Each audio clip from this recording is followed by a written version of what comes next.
শহরের কোলাহল থেকে দূরে নিউ টাউনে এক কোণে দাঁড়িয়ে আছে বিশাল আবাসন নীল দিগন্ত।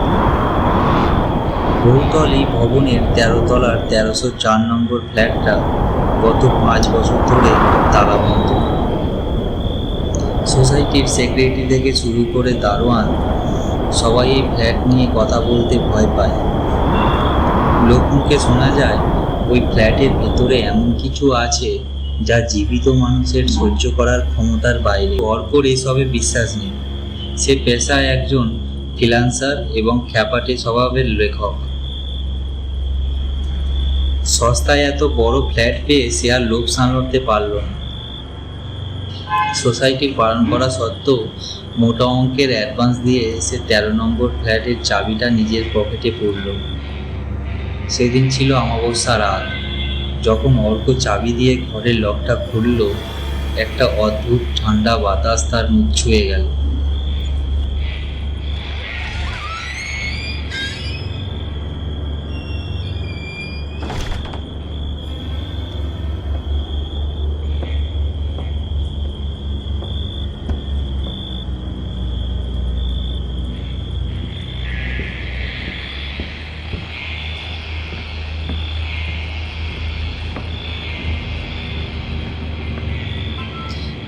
মে মাসের গরমেও ঘরটা যেন বরফের মতো ঠান্ডা। ঘরটা বেশ পরিপাটি। আগের ভাড়াটের জিনিসপত্র ঠিকঠাকই সাজানো আছে। ধুলোর আস্তরণ পড়ে আছে চারিদিকে। অর্ক লিভিং রুমের সোফায় বসতেই তার চোখ গেল ঘরের কোণে রাখা একটা পুরাতন কাঠের দোলনা চেয়ারের দিকে। রাত তখন ঠিক ১২টা। অর্ক ল্যাপটপ খুলে লিখতে বসেছে। চারিদিক নিস্তব্ধ। হঠাৎ তার কানে খুব কাছে একজন ফিসফিস করে বলে উঠল, কেন এখানে এলে? অর্ক চমকে উঠে পিছনে ফিরল। কেউ নেই। সে ভাবল হয়তো তার মনের ভুল, কিন্তু ভুলটা ভাঙল একটু পরে। ঘরের কোণে রাখা সেই দোলনা চেয়ারটা হঠাৎ করেই নিজে নিজে দুলতে শুরু করল। কোনো বাতাস নেই, কোনো মানুষ নেই, অথচ চেয়ারটা বেশ দ্রুত দুলছে। আর তার সাথে কাঠের একটা অদ্ভুত ঠকঠক শব্দ হচ্ছে।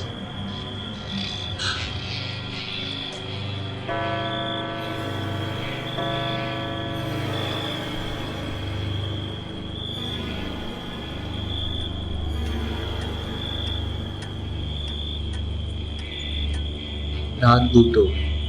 অর্কের চোখে ঘুম নেই। এক অজানা আতঙ্ক তাকে গ্রাস করছে। সে বাথরুমে গেল চোখে মুখে জল দিতে। বেসিনের ওপর একটা বড় চারকোনা আয়না। মুখ ধুয়ে অর্ক যখন তোয়ালে দিয়ে মুখটা মুছল এবং আয়নার দিকে তাকালো, তার হাতের তোয়ালেটা মেঝেতে পড়ে গেল।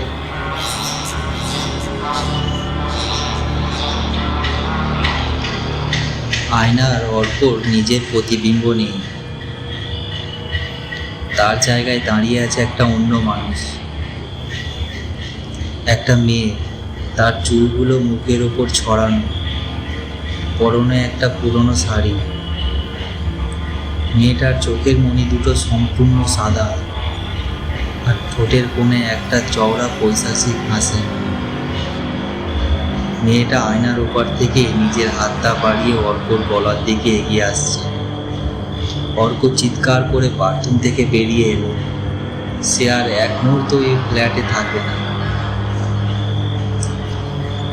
সে মেইন দরজার দিকে দৌড়াতে গেল, কিন্তু দরজাটা বাইরে থেকে কেউ যেন শক্ত করে লক করে দিয়েছে। চাবি ঘোরানোর চেষ্টা করতেই চাবিটা লকের ভেতরেই ভেঙে ২ টুকরো হয়ে গেল। পুরো ফ্ল্যাটে লাইটগুলো একসাথে দপদপ করে নিভে গেল। ঘুটঘুটে অন্ধকার। কেবল জানালা দিয়ে আসা বাইরের ল্যাম্পপোস্টের আবছা আলোয় ঘরটা দেখা যাচ্ছে। হঠাৎ অর্ক শুনতে পেল লিভিং রুমের এক কোণে একটা অদ্ভুত শব্দ আসছে। কেউ যেন মেঝেতে নিজের মুখ দিয়ে আঁচড়াচ্ছে।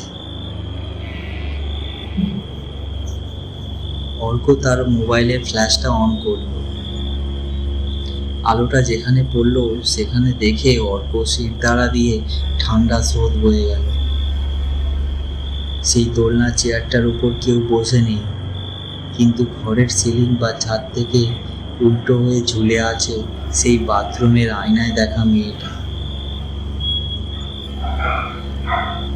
তার হাত পায়ের হাড়গুলো মটমট করে ভাঙার শব্দ হচ্ছে, আর সেই সিলিং দিয়ে ঠিক একটা মাকড়সার মতো অর্কর দিকে নেমে আসছে। মেয়েটার মুখ থেকে লাল ঝরছে, আর সে ফিসফিস করে বলছে, চাবি যখন ঘুরিয়েছিস, এবার চিরকালের মতো এখানেই থেকে যা।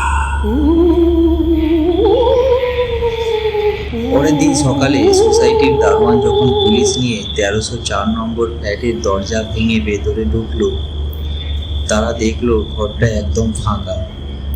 অর্কর ল্যাপটপটা টেবিলের ওপর খোলা, আর তার স্ক্রিনে কেবল একটাই লাইন টাইপ করা রয়েছে, আমি চাবিটা ফেরত দিতে চেয়েছিলাম, কিন্তু ও দিল না। অর্ককে আর কোনোদিনও খুঁজে পাওয়া যায়নি। তবে আজও অমাবস্যার রাতে নীলদিগন্ত আবাসনের 13 তলার দিকে তাকালে দেখা যায় বন্ধ ফ্ল্যাটের জানালার কাঁচের ওপাশে একটা মোবাইল ফোনের ফ্ল্যাশ লাইট জ্বলছে আর নিচ্ছে, যেন কেউ অন্ধকারের ভেতর থেকে বাঁচার জন্য ইশারা করছে। গল্পটি আপনাদের ভালো লাগলে অবশ্যই চ্যানেলটা সাবস্ক্রাইব করে দেবেন, আর যদি ফেসবুক পেজ থেকে দেখে থাকেন তাহলে অবশ্যই ফলো করে দেবেন। এমনই ভালো ভালো গল্প আপনাদের জন্য আমি শোনাতে আসবো।